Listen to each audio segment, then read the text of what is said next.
Capítulo 42. Wittgenstein dizia que os limites da minha linguagem são os limites do meu mundo. Ele também afirmava que o humor é uma visão de mundo. Todo escutador deve ter se deparado com situações limites, obstáculos incontáveis ou incontornáveis e pessoas que definitivamente não querem ser escutadas. Elas querem ser e se obedecidas, respeitadas, admiradas, ou então querem continuar a falar sozinhas e, por um descaminho da vida, dividem a vida, ainda que por um breve encontro com você. Para o psicanalista e para o palhaço, esses são os pacientes difíceis e os auditórios insuportáveis. Parecem ter decidido que você quer agradá-los e que eles não vão concordar com isso, seja lá o que você faça ou tente fazer. A graça da conversa para esse tipo de pessoa é o corte, dar uma resposta que te esnoba ou que insiste em colocar uma legenda fática. Não preciso de você, embaixo de qualquer coisa que você diga ou faça. Estamos falando dos preconceituosos, turrões, convencidos que atravessaram a história de todos os que temem entrevistas, apresentações e outras situações de conversa necessária, entre aspas. O entrevistador sádico é um personagem de nossos sonhos, seja na véspera de decidir aquele sonhado emprego, seja no dia antes de chamar alguém para sair, seja na hora de dizer aquela palavra difícil. Aqui, a escuta lúdica é muito importante, mas nunca presuma que o outro quer brincar. Há muita gente que se compraz em levar a bola para casa, discutir regras em vez de jogar e desmanchar o prazer alheio como forma de satisfação narcísica. A escuta torna-se particularmente difícil quando estamos diante de temas como religião, política ou valores morais. Nesses casos, colocar o assunto em pauta e iniciar a jornada da escuta significa suspender as certezas de que temos sobre quem somos, de onde viemos e para onde vamos. Para muitas pessoas, particularmente em situações de vulnerabilidade, isso é impossível. Nesse caso, em vez de viajar, a conversa se tornará uma defesa de castelos, às vezes vazios. Entretanto, também esses casos são os casos em que mais se aprende sobre escutar os outros. São os casos nos quais os limites do seu mundo e não apenas do outro são testados. Comece imaginando que sempre se é irracional de alguém. Ou seja, sempre haverá alguém que o considerará louco, ignorante, incapaz de discutir e desqualificado em relação ao nível e ao consenso em que aquela pessoa vive. Considere que, para muitas pessoas, a conversa se reduz a saber quem você é, não o que você faz, o que você gosta ou o que vocês podem fazer juntos. Há pessoas para quem a empatia é apenas o embuste usada para parecerem mais simpáticas, obtendo assim alguma vantagem. Ou seja, a empatia é uma qualidade dos fracos, que precisam de outras pessoas e não são autossuficientes. Considere que, para essas pessoas, você é simplesmente alguém que está a mais no mundo, atrapalhando o glorioso destino que o outro já estabeleceu para si. Para isso, é preciso despir-se de si, considerar que aquela pessoa de fato nunca vai começar a conversar ou começar a falar com você. Ela pensa e transfere os próprios preconceitos ou estereótipos que tem com relação a alguém que é como você. É por isso que a arte da escuta começa por ser capaz de desnudar-se, mas também por abrir mão de si, despossuir-se. Só assim você poderá deixar-se de ser colocado em um lugar imaginário que seu interlocutor adora colocar os outros. Entenda que ele não consegue fazer diferente. É muito importante localizar o lugar em que você é colocado.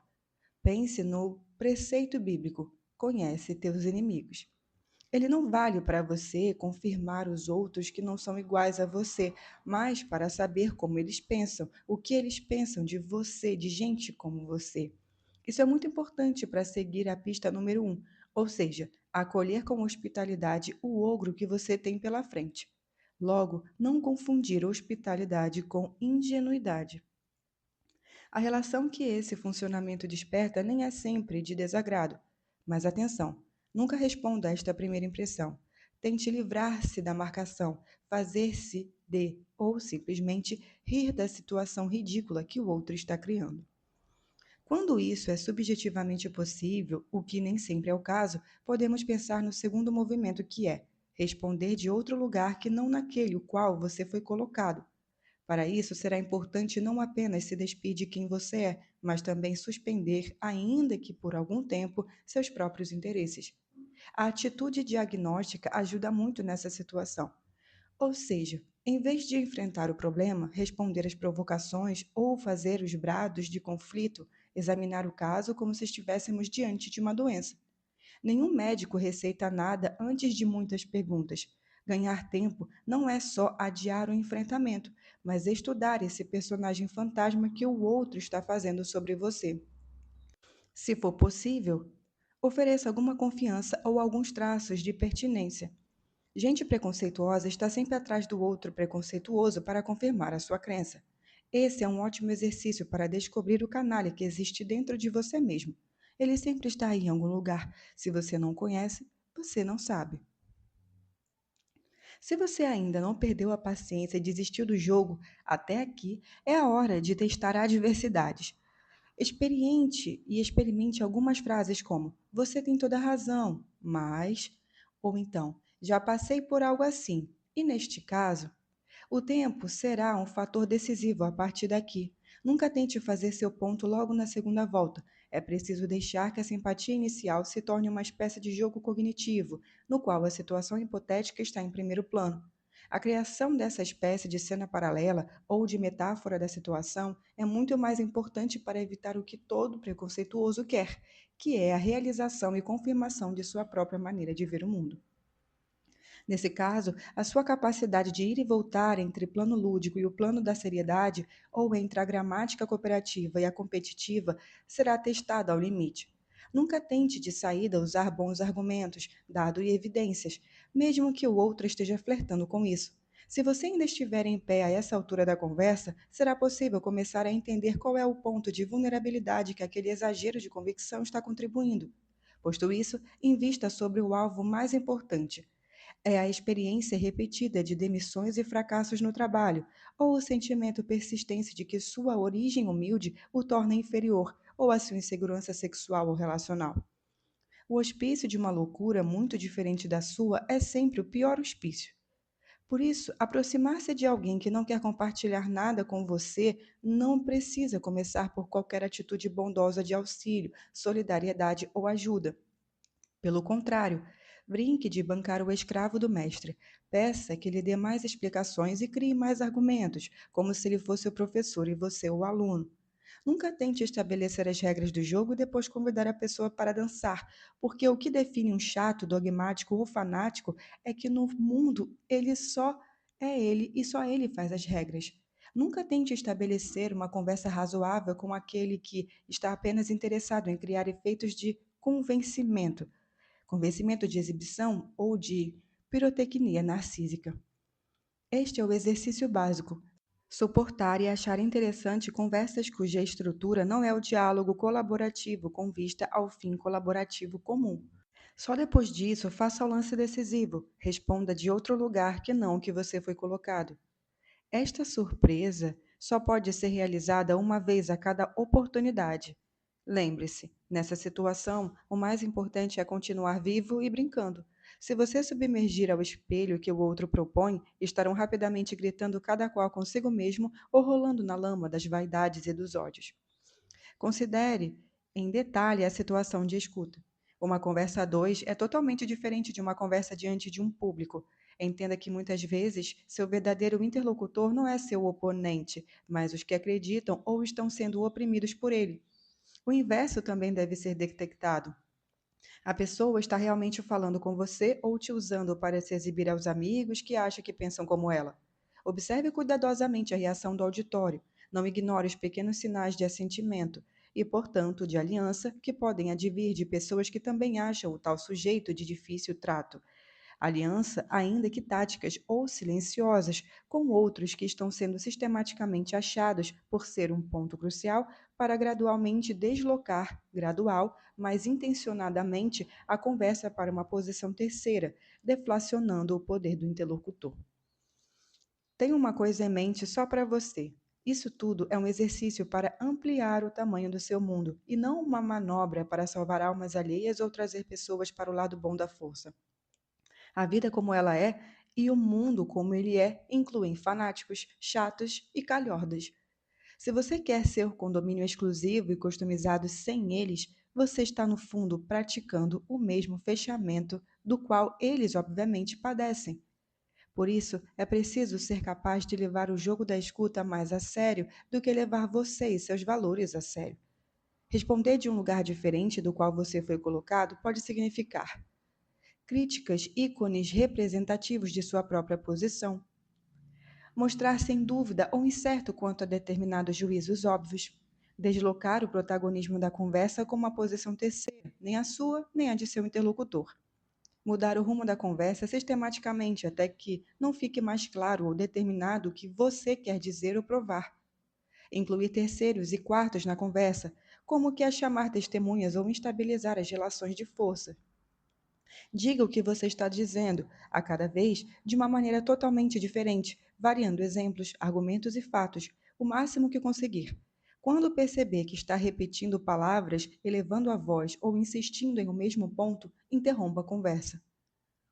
Saiba praticar quando está perdendo e saiba parar também neste momento. Este velho e difícil conselho aos jogadores compulsivos não significa sair de campo quando o outro fez o melhor argumento e você declara-se derrotado. Entenda que este jogo é você contra você mesmo. Toda vez que você perde a paciência, desiste de responder, bate boca ou apenas luta para encaixar mais um golpe que você perdeu. A tentação de jogar o jogo da escuta e a de enfrentar os adversários mais inexpugnáveis e, mesmo assim, não perder para si mesmo. Ou então reconhecer claramente a hora que perdeu e está apenas deixando a raiva tomar conta do cavalo louco. Apesar de todos os seus esforços, nunca faça uma medida muito imediata dos resultados. Nunca espere uma declaração óbvia e ostensiva do tipo: estou convencido, você tem razão. Muitas pessoas que parecem totalmente insensíveis ao que você diz, comportando-se com uma porta fechada sem maçaneta, podem estar justamente dispostas a pensar no que você disse em particular. Os melhores argumentos são aqueles que agem na solidão do travesseiro. Arthur escreveu um livro sobre como vencer um debate sem ter razão, exagerando os exemplos, traduzindo deslealmente o que o outro diz, passando do ocasional ao necessário, partindo de premissas falsas ou não explicativas, mudando a pergunta ou perguntando desordenadamente, deixando o outro com raiva, dando pistas falsas, manipulando as definições, forçando escolhas desnecessárias, declarando-se vitorioso, argumentando a partir de quem o outro é, não pelo que ele diz, pensa ou faz, interrompendo a conversa, citando autoridades, ironizando, rotulando ou julgando o outro, usando palavras ou referências difíceis para expor a ignorância alheia, intervendo ou invertendo a causa pela consequência ou ofendendo pessoalmente o outro. Tais estratégias são recursos de quem está mais interessado em ter razão do que brincar, instruir-se ou transformar uma determinada situação. É muito difícil renunciar a ter razão, especialmente quando isso trará sentimentos de diminuição de si, vergonha ou desamor. Mas nesse caso, lembre-se de que a última coisa que um palhaço ou um psicanalista estão interessados é em ter razão. Quando isso acontece, cada qual deve considerar uma análise ou um curso extra de palhaço. Ter razão é, antes de tudo, ter, possuir, ser proprietário de algo, e vimos desde o início deste livro que a escuta começa pela renúncia ao poder e à possessão de si e do outro. Diante da alternativa entre ter razão ou ser feliz, eles já fizeram a sua escolha. Capítulo 43. O líder escutador. De um dia para o outro, mudaram-se os tratamentos. O cara foi embora na terça-feira como funcionário e voltou na quarta como colaborador. Pelo menos no crachá. Mas para que ele seja colaborador na prática mesmo, tem que mudar muita coisa. Eu nunca achei que 6 fosse igual a meia dúzia. 6 era 6. Meia dúzia não. Meia dúzia eram 6 com mais orgulho. Era metade da dúzia e deixava transparecer o desejo secreto de um dia ser a dúzia inteira. Para mim, meia dúzia era um 6 com mais aspirações. Sinto que o mesmo acontece agora nas empresas. A troca de nomes só terá sentido se compreendida e vivida como uma troca real de significados, pois o que se deseja, alterados os nomes, é que se alterem também as posturas, as atitudes e o jeito de se ver e viver as coisas. É fundamental que as empresas façam esse exercício, reflitam sobre significados e significantes e abram um amplo e sincero debate sobre o que se deseja como os novos tratamentos. Caso contrário, não estarão torcendo ou trocando 6 por meia dúzia, mas 6 por 6 mesmo. Ninguém vira colaborador por decreto ou passe de mágica. Colaborar é ato voluntário, tem a ver com identificação, com pertencimento, vontade de fazer coisas juntos. E sejamos sinceros, quem tem vontade de fazer coisas juntos se não for escutado? Para que a mudança de tratamento comece a deixar de ser uma ficção e possa se tornar realidade, é preciso mais do que nunca dar voz aos funcionários colaboradores. O que acham disso? O que esperam que mude na relação com seus empregadores? Se ele agora é colaborador da empresa, a empresa também passa a ser colaboradora dele? O que isso implica? É preciso que se abra um genuíno espaço de escuta dessas inquietações, pois aí sim o efeito pode ser transformador. Quem se sente escutado se sente relevante, pertencente, importante, se sente incluído. Ou seja, colaboração não se conquista comemorando, colaboração se conquista escutando. Este talvez seja o mais significativo aprendizado em minha trajetória de quem, como palhaço, sempre atuou na relação direta e verdadeira com as pessoas. Para que o público se sinta coautor daquele momento e com isso colabore voluntariamente, eu preciso escutá-lo com todos os meus poros. Seja este público composto por 3 pessoas numa intervenção de rua, seja uma plateia de 500 pessoas no auditório. Não basta, portanto, propor uma brincadeira e aceitar que eles reproduzam o que foi pedido. Quero que a plateia realmente se aproprie do jogo, porque aí sim a atividade será potente, vibrante e transformadora. Para o palhaço, o desafio para se conseguir essa reação engajada e coletiva da plateia é grande, acredite. Nem preciso descrever aqui o quanto algumas pessoas, talvez até mesmo você, leitor, têm aversão a palhaços. Costumam nos associar a grosseria, exposição e maus tratos. Como conquistar uma plateia que tem entre elas pessoas tão intimidadas? Lição 1. Para conquistar 500 pessoas, você tem que começar conquistando uma pessoa. O bom trato com ela é que vai se espalhar animicamente para que outra pessoa do lado, e a do lado, e a outra também do lado, até que a notícia chegue em todos. Ele não é aquele palhaço do qual a gente tem medo. Lição 2. O trabalho verdadeiramente colaborativo e, por isso, engajado, requer a construção de 2 pilares fundamentais. São eles: coragem e desejo. Parece nome de música de falecido cantor Vando, aquele que cantava Você é luz, é raio, estrela e luar. O resto você já deve estar cantarolando sozinho. Como é melhor não lutar entre as evidências, resolvi assumir Pilares de Vando como nome oficial da dupla de colunas. Pois bem, a ausência de qualquer um dos pilares de Vando enfraquece o projeto coletivo. Lembro-me de quando fui no tobogã pela primeira vez. Eu tinha 6 anos e queria, porque queria, descer lá de cima. Subi com a minha mãe, mas chegando lá, olhei para baixo e travei. Empaquei que nem mula. Carrego essa lembrança como um grande aprendizado. Eu tinha um desejo de descer, e ele era fortíssimo, mas não tinha coragem para fazer aquilo, mesmo de que mãos dadas com a minha mãe. A prática, a reflexão e principalmente as trocas com equipes corporativas ao longo de mais de 20 anos me autorizam a afirmar que os pilares de Vando também são os que sustentam as relações e projetos corporativos. No pilar da coragem reside a confiança e no pilar do desejo a sensação de pertencimento. Convenhamos que ninguém é mais popstar numa reunião de briefing do que esses 2 fundamentos. Tipo cunhados em fim de semana, sempre aparecem. O poeta Paulo escreveu que, no fundo, bem lá no fundo, a gente gostaria de ver nossos problemas resolvidos por decreto. Seria fácil demais se confiança e pertencimento se construíssem assim, no estalar de dedos. E aqui voltamos aos antigos funcionários, novos colaboradores. A construção da coragem, do desejo, confiança e pertencimento e a consequente conquista da colaboração do funcionário deve ser fruto não de decreto sonhado por Leminski, mas de pequenas, contínuas e diárias ações e gestos. Coletei nos últimos 20 anos com toda a sorte de colaboradores ou funcionários, lideranças, o querido pessoal do RH, respostas e duas perguntas. O que é determinante para a construção da confiança? E para nos sentirmos pertencentes?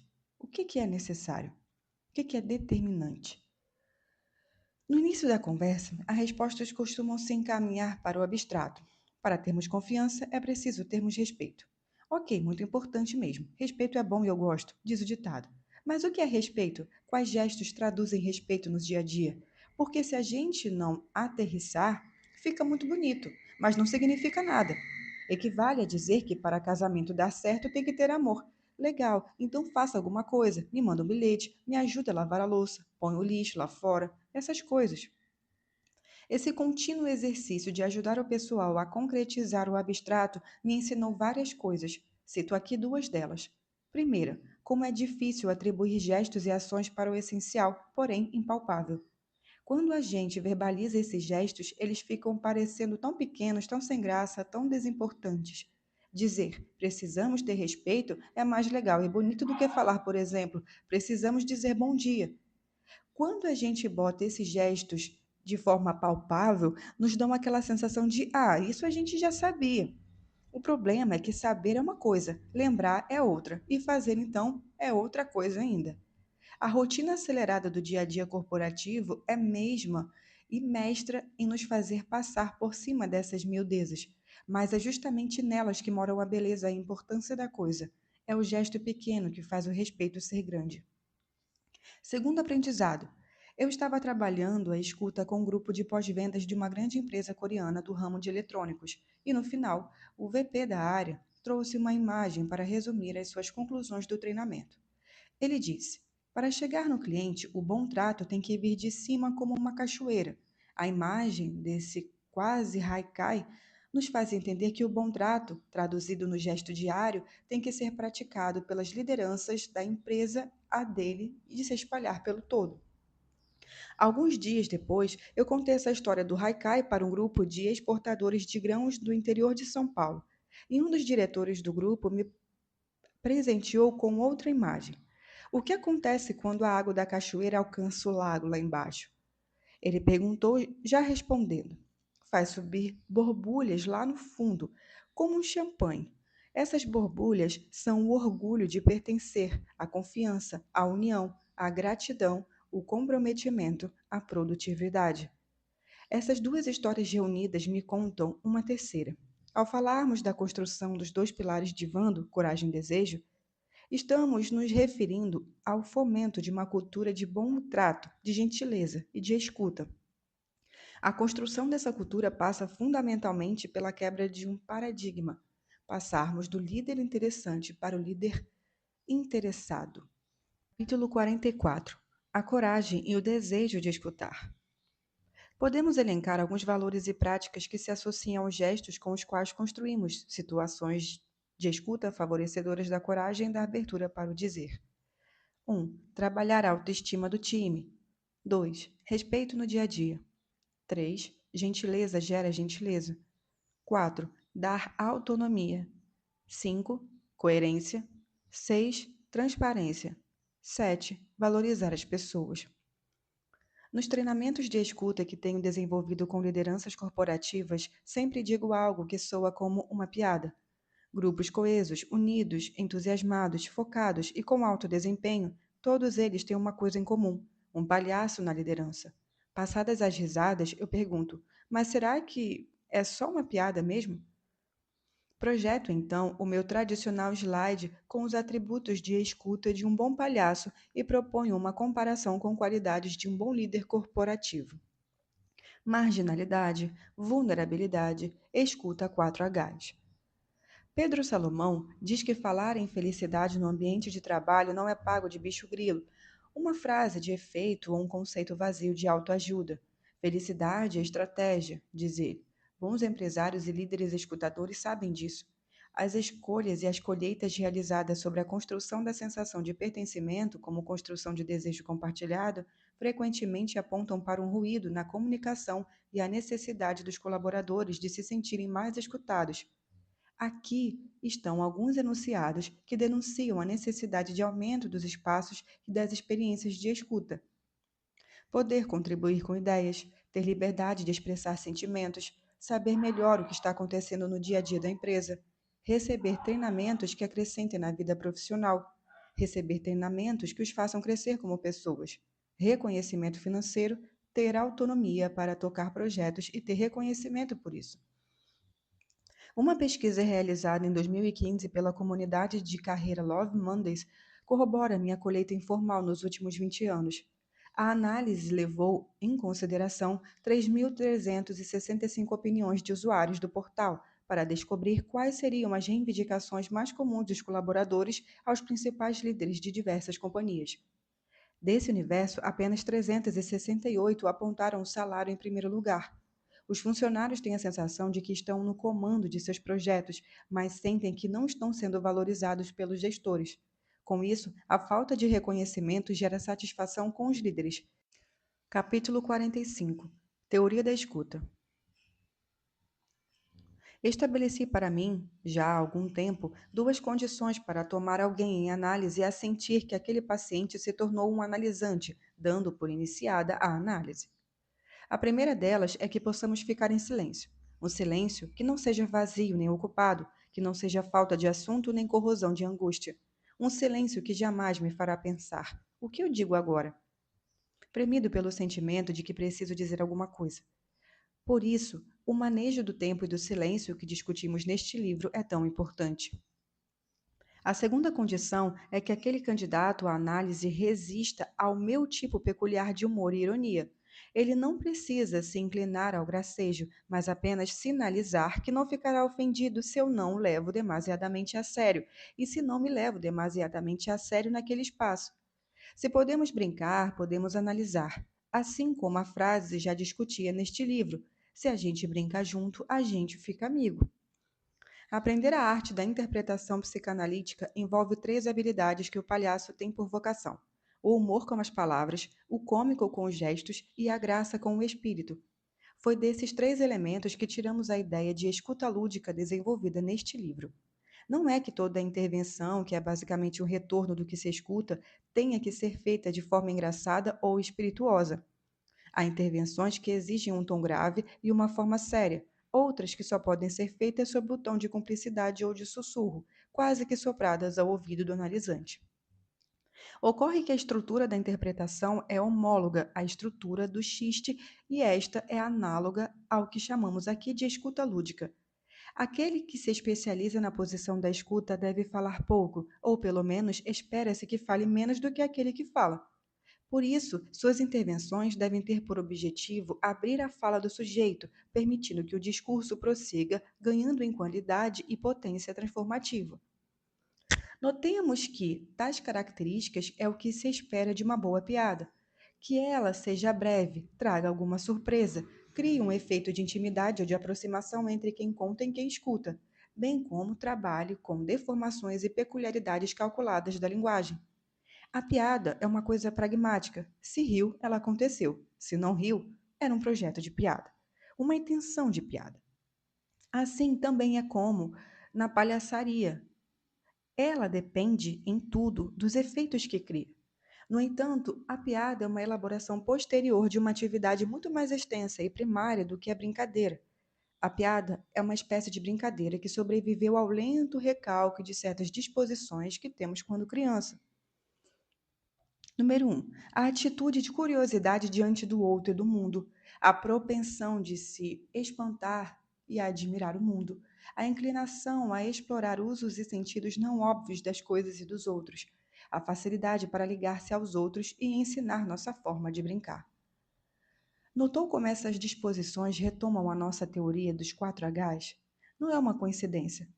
Como o nosso assunto é a escuta, podemos privilegiar a estrutura da piada, mas no fundo ela é apenas uma atividade que condensa e sintetiza no adulto uma de suas formas de brincar. Por isso dizemos que psicanalistas e palhaços têm a escuta lúdica em comum. Um dos manuais mais simples escritos por Freud sobre a arte de escutar é Tistes e sua relação com a inconsciente. Neste livro, Freud tenta escutar, estudar e classificar todas as formas de piadas, anedotas e gracejos verbais que podem existir, bem como descrever as suas diferentes técnicas de composição. O xiste, ou seja, o dito espirituoso, ou a piada conforme se queira traduzir a expressão alemã, é sempre um processo social que depende eminentemente da sua paróquia para obter os resultados pragmáticos que o definem enquanto tal, ou seja, o efeito de prazer, satisfação ou gozo que ele causa na plateia. Todos sentimos que é muito mais fácil contar uma piada quando se está entre amigos, por isso esquecemos que as piadas são também a forma como fazemos amigos. Será que é a paróquia ou o picadeiro que fez a piada ser contagiosa, ou é a piada ou a palhaçada que cria o sentimento de que temos algo em comum? O palhaço, assim como o psicanalista, é um mestre na criação da intimidade entre estranhos. Ao contrário de sonhos e lapsos, piadas envelhecem. E uma piada velha é o signo de que você não pertence mais ao seu próprio tempo. Muitas das interpretações propostas por Freud em 1910 e seus pacientes seriam sofríveis para os pacientes de hoje. Outras tantas micaretas lacanianas tornaram-se gastas e inatuais, como a gola rolê e o charuto torcido que Lacan gostava de usar na década de 60. Essa eficácia temporal do humor tem a ver com a própria afinidade entre a palhaçada e o tempo no qual ela se dá. Há piadas que entram na moda, outras que saem, outras que voltam à moda, geralmente com pequenas adaptações. As brincadeiras infantis são bem menos flutuantes. Muitas delas são simples, são tão simples como um picabu, que é a brincadeira de esconder e reaparecer, que é o famoso esconde-esconde. O andar na linha, as brincadeiras intermediárias de como se, aquelas como ou de ficar tonto ou gira-gira, são imemoráveis. Os tipos de brincadeiras e as funções de linguagem são os elementos que usamos para variar a escuta, como uma dança, num trajeto de sedução amoroso ou em uma situação crítica, como uma reunião de trabalho. Se o xiste é o malabarismo das palavras, o palhaço acrescenta a isso seu próprio corpo. Um processo social que passa de boca em boca sem origem, passa ou posse ou propriedade. Nós, os leigos, temos cada qual um repertório maior ou menor de piadas, uma abertura maior ou menor ao palhaço. Geralmente repassamos alguma nova quando ela nos chega, dando um pouco a mais de vida para quem nos cerca. Muitos confundem a palhaçada com a gracinha que adoramos ver nossas crianças praticarem. Geralmente, isso acontece em um sistema de trocas espontâneo que se forma quando alguém conta uma piada que funciona, criando laço de afinidade entre os envolvidos. O humorista profissional é como o ginecologista, que trabalha onde os outros se divertem. Uma espécie de vampiro que, incapaz de gozar duas vezes com a mesma piada, simplesmente a repetindo mentalmente para si, passa a piada adiante e obtém um fragmento de gozo ao se identificar com o riso de seu interlocutor até a escala da massa. Toda a arte da interpretação e psicanálise assemelha-se à arte do xiste, e ainda que este se diferencie do cômico e do humor, guarda com aquela uma relação íntima. O xiste é um processo muito mais temporal do que o sonho ou lapso e o alto falho, tanto que exige um tempo peculiar de realização que se situa entre a decisão soberana de contar um sonho e o caráter radicalmente não antecipável de um ato falho. Ou seja, posso escolher contar um sonho no início ou no fim da sessão. Posso modalizar o momento em que o conto, esclarecendo os personagens e detalhes que nele tomarão figura e presença. Posso, inclusive, escolher não contar o sonho que tive. Algo exatamente o contrário ocorre com o lapso. Ele nos flagra e nos revela sem aviso. Nele não há precisão, não há decisão, senão do inconsciente. Ele cria seu próprio tempo e sua própria acontecência. Palhaços são um protótipo do que pode ser a arte para o psicanalista. Sendo assim, só posso concordar com a ideia de que o humor é uma performance artística. Nem sempre isso vem de uma aptidão e de treinamento especializado, mas se de fato podemos notar um traço comum entre os grandes palhaços, é essa capacidade de se aproximar vivamente das coisas grandes e pequenas da vida, com uma mistura de intensa afetação e largo distanciamento. Às vezes, isso vem da observação crítica sobre o mundo, da melancolia produtiva, de um ceticismo espontâneo, que pude encontrar nos poucos casos de humoristas profissionais que pude atender. Tenho que concordar que a tese de que a análise tem mais ligação com tornar vidas mais interessantes do que tornar pessoas mais felizes. A felicidade permite voltarmos à distinção entre o xiste, o cômico e o humor. O xiste é um trabalho de linguagem verbal. Ele convida a uma compreensão e síntese das ideias em uma fórmula concisa e reveladora, como no caso de uma piada. O cômico é um gênero narrativo. Ele decorre de um humor que vai sendo construído a partir de certos personagens. Uma das fórmulas mais conhecidas do cômico é a disputa baseada em um mal-entendido. No cômico, rimos do personagem que escorrega na casca de banana. Rimos da miséria e da tolice do outro porque ela revela nossa própria tolice, que fica assim projetada no semelhante, e por isso nos sentimos aliviados. O humor é uma modalidade de compartilhamento de sentimentos, emoções e afetos que condiciona nosso sistema de aspirações e expectativas. O humor envolve certa gramática da temporalidade, seja ela o tempo lento do depressivo, o tempo acelerado do maníaco, o tempo instantâneo da angústia ou do suspense expectante, ou inversamente, do tédio da repetição indefinida. Não é só o infortúnio da graça do personagem engraçado que contam aqui, mas tudo o que diz respeito à voz, ao tempo de decepção e surpresa causado no interlocutor, que faz um tratamento imaginário do simbólico. Finalmente, o humor, como foi tematizado mais ao final da obra de Freud, é o melhor antídoto contra o supereu, essa fonte e origem da voz punitiva e da instância de observação vigilante da qual falamos anteriormente. Quero crer que um bom palhaço, ou que pelo menos um palhaço versátil, assim como um psicanalista, deve ter recursos para o xiste, para o cômico e para o humor.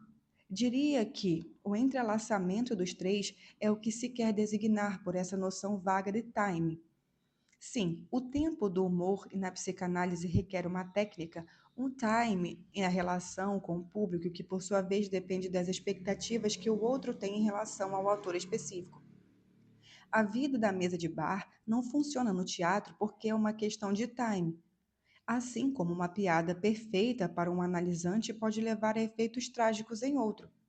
Não posso mais repetir aqui a tese lacaniana de que o manejo da transferência em análise é um manejo do tempo, incluindo-se, mas não se reduzindo ao corte de interrupção da sessão.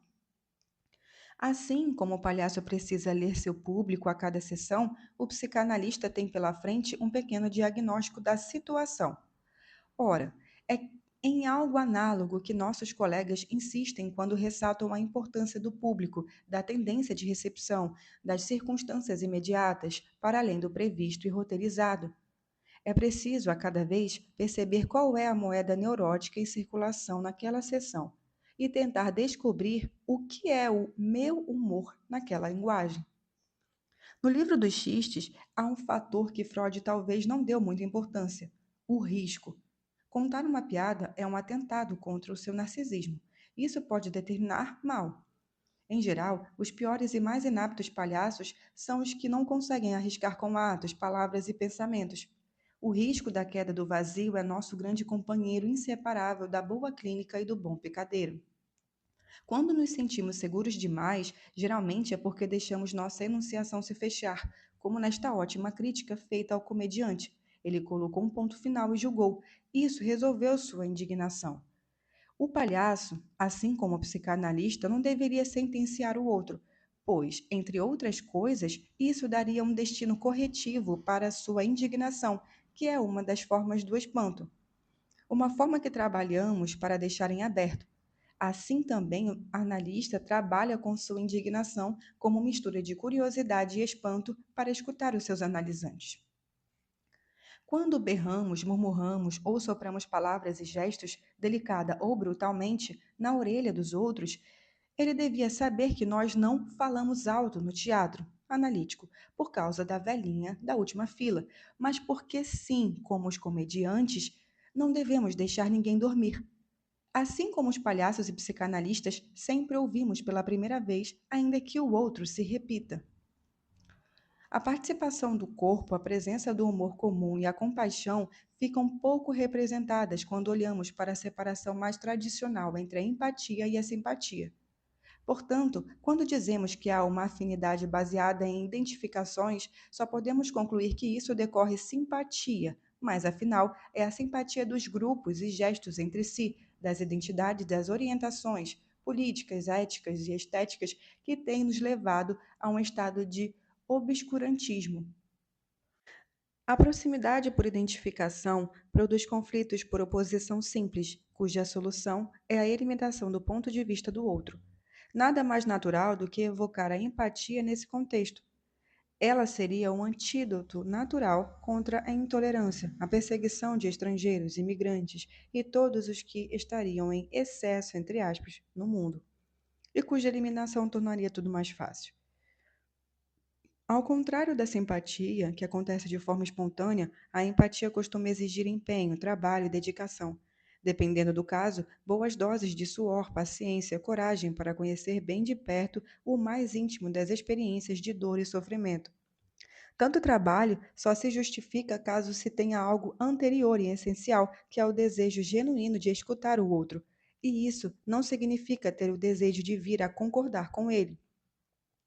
Percebemos assim que a empatia se forma na relação de despojamento de si, hospitalidade ao outro, reconhecimento da divisão e do conflito do outro na relação conosco e destino, criação ou invenção que a empatia torna possível.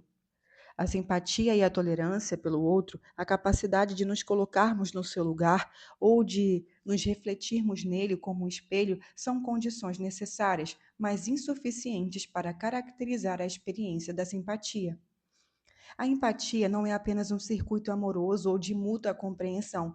Ela é uma forma de fazer coisas juntos, uma maneira de compartilhar a ação, não apenas os sentimentos.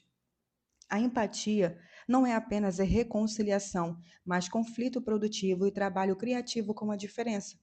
Entre a humanidade e a inumanidade, em cada um de nós, escuta empática que envolve a perda de nossas aparências, o reconhecimento de nossas incoerências e a partilha de nossas contradições. Aqueles que querem uma empatia barata, feita de gostos que eu quero pagar, que deixam nossas crianças a salvo do sexo e da brutalidade, são aqueles que querem criar cordeiros sem conflitos, cordeiros para os quais a empatia será impossível. A escuta empática na relação com o outro e a escuta lúdica na relação com os fins são as duas teses que apresentamos neste livro. Elas foram apresentadas a partir de casos e de técnicas que podem favorecer seu uso, mas nunca deveriam ser seguidas como uma obediência que perderia a condição fundamental dessas duas abordagens da escuta: a autenticidade. Capítulo 46. Você, hospedeiro. Ao longo de toda a experiência de escrevermos este livro, pudemos exercitar vários conceitos aqui expostos. Foi uma baita prova de coerência entre o que estávamos escrevendo e a nossa prática de escuta ao escrevermos juntos. Claro que várias vezes divergimos, somos diferentes. Para que você, leitor, tenha uma ideia, o palhaço é corintiano roxo, o psicanalista, palmeirense doente. Quer conflito mais difícil que esse para superar? Não ia ser uma divergênciazinha ou outra sobre a escuta que ia nos abalar. Ao longo do percurso, nós trocamos umas boas dezenas de versões de cada capítulo. Corta, recorta e cola. Faz e refaz. Não sei como não interrompemos o tráfego internetico, tamanha quantidade de e-mails trocados. Durante todo o processo, fomos hospitaleiros com as ideias, com as visões de mundo e com as interferências que fazíamos no texto um do outro. Fomos hospitaleiros e hospitalares ao cuidarmos mutuamente de nossas angústias no meio do caminho, mas, sobretudo, a etapa que mais vivemos nessa jornada foi o hospício. Partilhamos um com o outro as nossas histórias, nossos sucessos e fracassos, nossa boniteza e nossa feiura, nossas visões tortas do mundo, nossa loucura. E de partilha em partilha, aqui estamos. Chegamos até aqui juntos, firmes e fortes, e mais amigos ainda. Só não peça para o palhaço torcer para o Palmeiras ou para o psicanalista entrar para o bando de loucos. A próxima etapa é com você, leitor ou leitora. Você é quem será hospedeiro de tudo que leu. É na transmissão da sua experiência, tenha sido ela boa ou não, que nosso livro continua. Agora, não mais apenas do palhaço e do psicanalista, mas de todos os que tenham nos escutado até aqui.